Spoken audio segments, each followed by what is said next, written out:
Hello everyone, అందరూ ఎలా ఉన్నారు? Welcome back to our channel.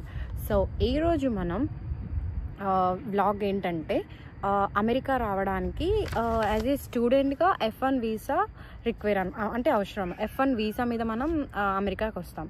So F1 visa స్టూడెంట్స్కి ఏం క్వశ్చన్స్ ఉంటాయి ఇంటర్వ్యూలో, వాళ్ళు ఏం అడుగుతారు, మనం ఎట్లా ఆన్సర్ చేయాలని చెప్పేసి వ్లాగ్ చేస్తున్నా. సో ఈ వ్లాగ్లో అన్ని F1 క్వశ్చన్స్ అండ్ ఆన్సర్స్ ఉంటాయి. సో మర్చిపోకూడదని చెప్పేసి నేను రాసుకున్నాను. లైక్ ఇది ఎప్పుడు అంటే నేను యాజ్ ఏ స్టూడెంట్గా ఇంటర్వ్యూకి వెళ్ళినప్పుడు ప్రిపేర్ అయినప్పుడు రాసుకున్న బుక్. ఆ బుక్ తెచ్చుకున్నా, లైక్ క్వశ్చన్స్ ఏమైనా మిస్ అవుతానేమోనని చెప్పేసి. సో ఎలా ప్రిపేర్ అవ్వాలి, లైక్ కాలేజ్ రావడం అండ్ ఆ యూనివర్సిటీ మనకి రావడం ఒకటైతే, ఇలా వీసా ఇంటర్వ్యూకి వెళ్ళి వీసా ఇంటర్వ్యూ క్రాక్ చేయడం అనేది మెయిన్ ఇంపార్టెంట్. సో డ్రెస్సింగ్ అనేది చాలా ఇంపార్టెంట్ మనం ఇంటర్వ్యూకి వెళ్తున్నప్పుడు. సో ఎట్లా అంటే మనం black and white, like something ఇంటర్వ్యూకి మనం ఎలా రెడీ అవ్వాలంటే వాళ్ళని మనల్ని చూస్తే కామ్ కొంచెం ఇంప్రెషన్ కలిగేలాగా మనం రెడీ అవ్వాలి డ్రెస్సింగ్ అయితే.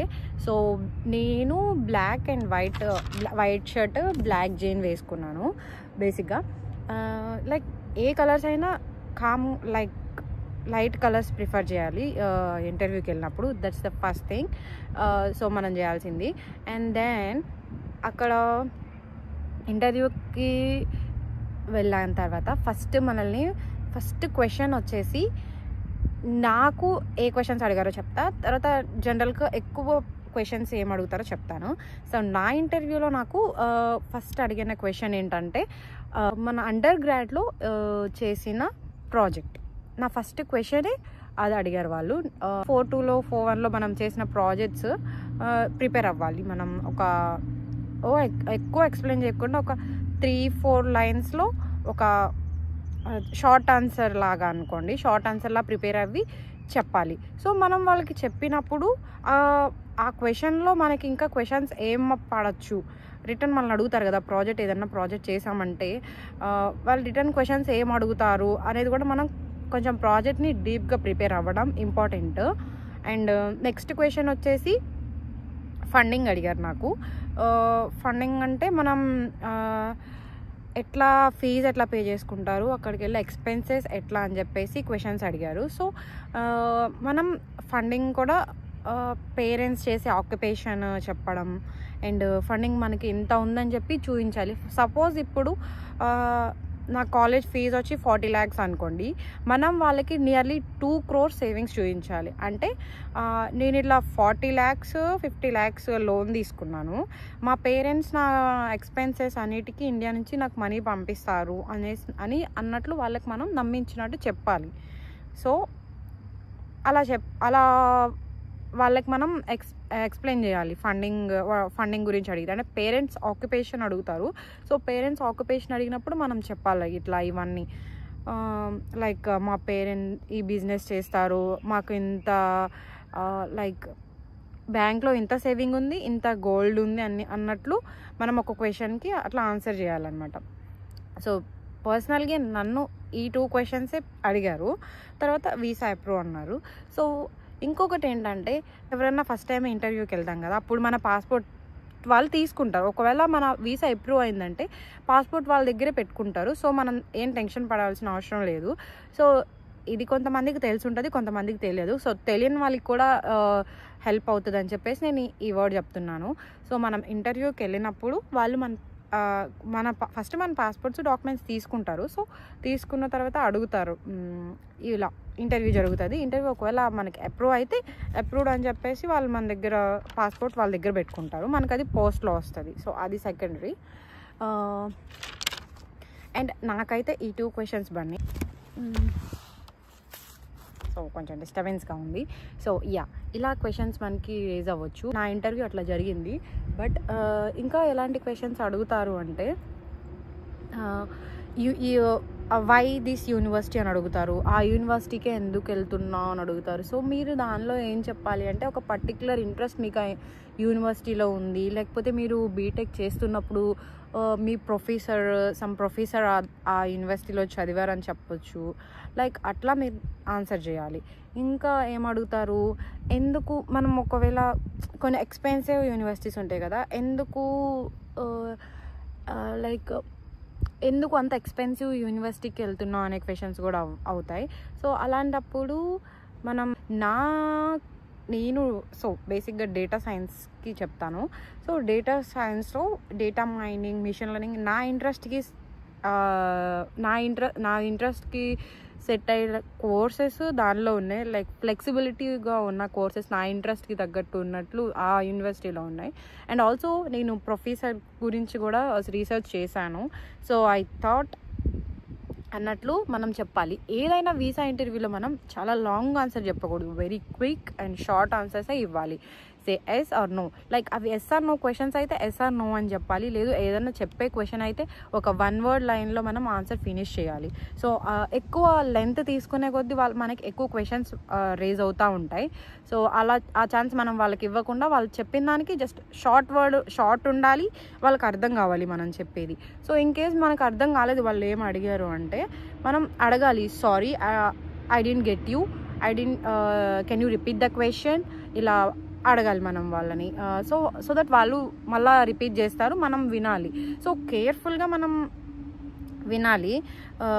మన ఫేస్లో నర్వస్నెస్ కానీ అంటే టెన్షన్ పడడం ఇలాంటివన్నీ ఉండకూడదు మనం వీసా ఇంటర్వ్యూకి వెళ్తున్నప్పుడు. సో బేసిక్గా ఎవరికైనా భయం ఉంటుంది, బట్ కాన్ఫిడెంట్ ఉండాలి. మనం కాన్ఫిడెంట్గా ఉంటే మనం వాళ్ళు ఏది అడిగినా మనకు అర్థమవుతుంది, మనం వెంటనే ఆన్సర్ ఇవ్వడానికి కూడా హెల్ప్ అవుతుంది. ఇఫ్ నాట్ టెన్షన్ పడితే మనం ఆ టెన్షన్లో వాళ్ళు ఏం అడుగుతున్నారో మనకు అర్థం కాదు.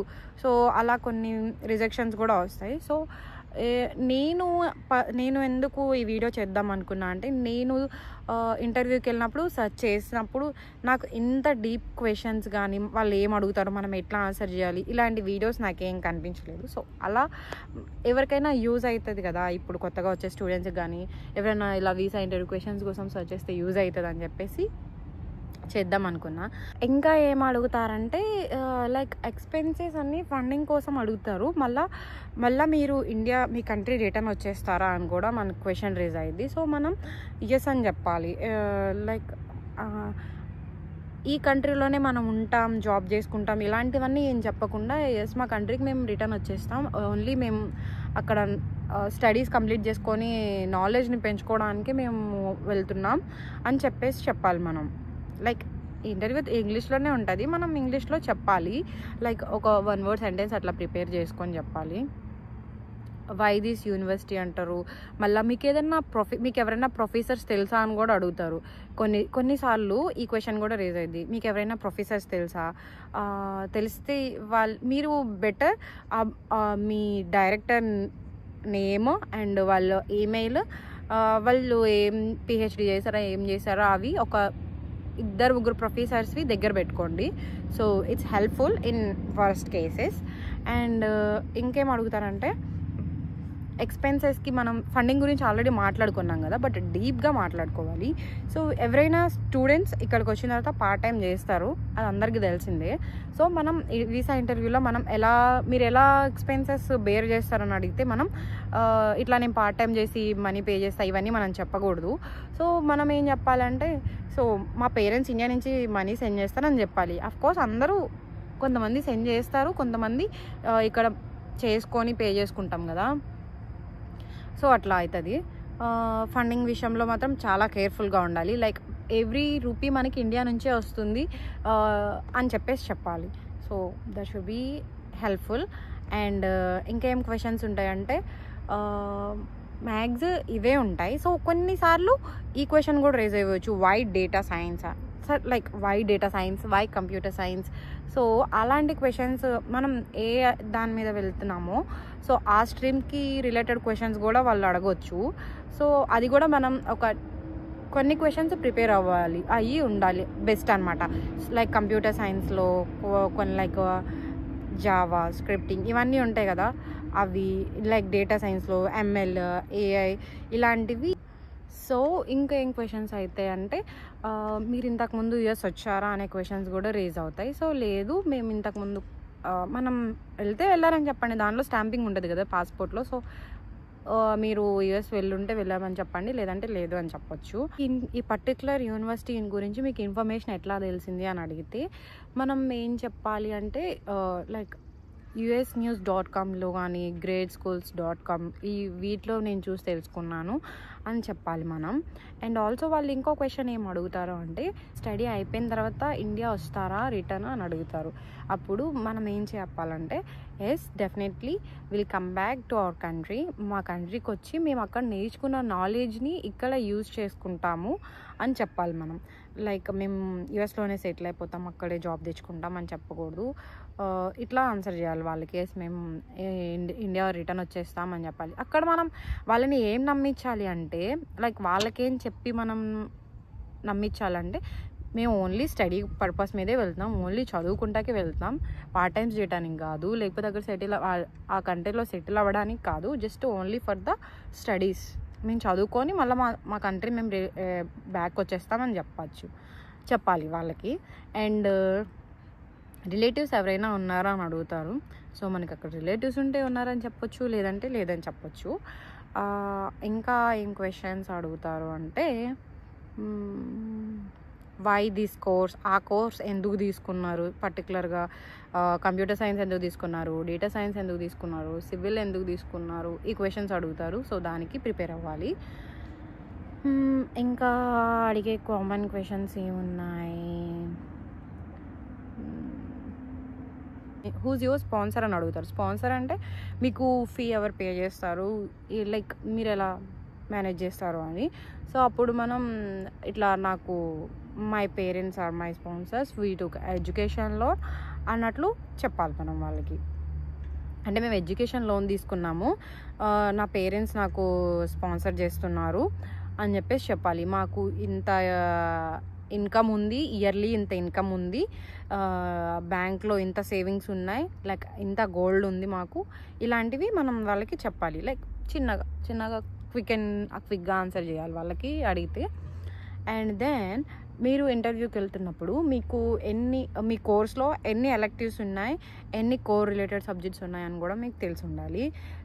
సో లైక్ మై కేసులో చెప్తాను నేను, నాకు 36 క్రెడిట్స్ ఉన్నాయి కదా, 36లో ఒక 6 ఎలెక్టివ్స్ ఉంటాయి, రిమైనింగ్ ఇవి ఉంటాయి అన్నమాట, కోర్ సబ్జెక్ట్స్ ఉంటాయి. సో 36 క్రెడిట్స్ అంటే ఈ సబ్జెక్ట్ వచ్చేసి 3 క్రెడిట్స్. సో 3 క్రెడిట్స్ అంటే 36 సబ్జెక్ట్స్. అట్లా ఎన్ని ఎలెక్టివ్స్ ఉన్నాయి, ఎన్ని కోర్స్ రిలేటెడ్ ఉన్నాయి అనేసి ఆ సబ్జెక్ట్స్ కూడా మనం చేసుకోవాలి. సో కొన్నిసార్లు నేను బేసిక్గా బీటెక్లో ECE background. So why ECE to DS అని కూడా క్వశ్చన్ రేజ్ అవుతుంది. లైక్ నేను ప్రిపేర్ అయిన క్వశ్చన్స్ మీకు చెప్తున్నాను.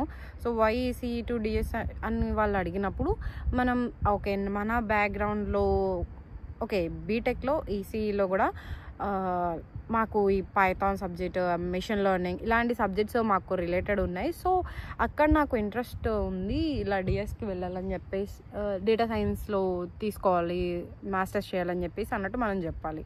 ఎందుకంటే లైక్ మనం స్టూడెంట్ వీసా వెళ్తున్నాం కాబట్టి మనకి ఎక్కువ స్టడీ రిలేటెడ్ క్వశ్చన్సే ఎక్కువ ఉంటాయి. సో మేక్ షూర్ ఎవ్రీథింగ్ మనకు తెలిసి ఉండటం బెస్ట్. ఇంటర్వ్యూ అనేది మనం ఏం ప్రిపేర్ అయినా కానీ కాన్ఫిడెంట్గా వాళ్ళకి చెప్పాలి. స్లాట్స్ ఎవరు బుక్ చేశారు అనే క్వశ్చన్ కూడా నేను ప్రిపేర్ అయ్యాను. లైక్ ఇంటర్వ్యూకి ఎవరు అపాయింట్మెంట్ తీసుకున్నారంటే నేనే చేసుకున్నాను అని చెప్పాలి మనం. అండ్ సో మీకు డాక్యుమెంట్స్ అన్నీ ఎలా కాలేజ్ నుంచి ఎలా సెండ్ చేశారు అని అడిగితే మెయిల్ త్రూ మెయిల్ వాళ్ళు మనకి సెండ్ చేశారు అని చెప్పాలి. ఎందుకంటే మనకి వాళ్ళకి మన కమ్యూనికేషన్ ఎట్లా ఈమెయిల్ త్రూనే జరుగుతుంది కాబట్టి. సో ఈమెయిల్ ఇట్లా డాక్యుమెంట్స్ అని నాకు మెయిల్లో సెండ్ చేశారు అని చెప్పేసి చెప్పాలి. ఇలాంటి క్వశ్చన్స్ ఉంటాయి. మీరు ఎక్కువగా ఫోకస్ చేయాల్సింది ఏంటంటే మీ బ్యాక్గ్రౌండ్లో ఉన్న అది అండర్ గ్రాడ్లో మీరు చేసిన ప్రాజెక్ట్, ఫండింగ్ అండ్ ఇవి అసలు మంచిగా ప్రిపేర్ అవ్వాలి. ఒకవేళ మీరు జాబ్ చేసి వస్తే ఆ సినారియో డిఫరెంట్ ఉంటుందేమో, లైక్ మీ జాబ్ రిలేటెడ్ క్వశ్చన్స్ పడతాయి. సో లైక్ స్టడీ అయిపోయిన తర్వాత ట్రావెల్ యూఎస్ ప్లాన్ ఉన్న వాళ్ళకైతే మ్యాక్స్ ఈ క్వశ్చన్స్ అడుగుతారు, అండర్ గ్రాడ్లో ఏమున్నాయి అని అడుగుతారు. సో మనకు స్టడీ అయిన తర్వాత ఒక 4-5 months గ్యాప్ ఉంటే అండ్ మనం ఏం ఖాళీగా ఉంటే నేను యూఎస్ ప్రాసెస్ చేసుకుంటున్నాను, ఆ టైంలో ఒక పర్టికులర్ కోర్స్ నేర్చుకున్నాను అనేసి చెప్పొచ్చు మనం. సో యా, ఒక్కటి మిస్టేక్ చేసినా లైక్ వాళ్ళు ఇంకా డీప్ క్వశ్చన్స్ అడుగుతారు, సే ఎస్ ఆర్ నో అంతే. ఎక్కువ లెంత్ ఇవ్వకూడదు, మరి ఎక్కువ షార్ట్గా చెప్పకూడదు. ఎస్ సార్, లైక్ మీకు ఏమన్నా జాబ్ ఎక్స్పీరియన్స్ ఉందంటే నో, ఐఎమ్ ఏ ఫ్రెషర్, నేను జస్ట్ గ్రాడ్ అయ్యాను, తర్వాత నాకు యూఎస్ ప్లాన్ ఉంది, నాకు ఇంట్రెస్ట్ ఉంది యూఎస్ వెళ్ళడానికి. సో ఇలా మనం చెప్పాలి. సో యా, సో నేనైతే ఈ క్వశ్చన్స్ ప్రిపేర్ అయ్యాను. నా దగ్గర డాక్యుమెంట్స్ కూడా నేను కొన్ని డౌన్లోడ్ చేసుకొని గూగుల్లో నుంచి ప్రిపేర్ అయ్యాను. నీ లోన్ రీపే ఎట్లా చేస్తారు అని కూడా అడుగుతారు క్వశ్చన్. సో లోన్ రీపే విషయానికి వస్తే మనం స్టడీ అయిన తర్వాత నేను జాబ్ చేస్తూ లైక్ స్టడీ అయిపోయిన తర్వాత ఇండియా వచ్చి నేను ఇక్కడే జాబ్ సర్చ్ చేసుకుంటా నేను మంత్లీ నా లోన్ అనేది రీపే చేస్తానని చెప్పాలి. అండ్ వాళ్ళు అండర్ గ్రాడ్ CGPA కూడా అడుగుతారు, లైక్ 10 out of ఎంత వచ్చాయని చెప్పేసి. అండ్ సో ఇలా క్వశ్చన్స్ అడుగుతారు వాళ్ళు. సో ఇవైతే నేను ప్రిపేర్ అయిన క్వశ్చన్స్. సో యా, ఈ వీడియో మీకు యూస్ఫుల్ అవుతుంది అనుకుంటున్నాను. సో మీకు కనుక ఈ వీడియో నచ్చినట్లయితే ప్లీజ్ లైక్ చేయండి, షేర్ చేయండి and subscribe. Thank you for watching.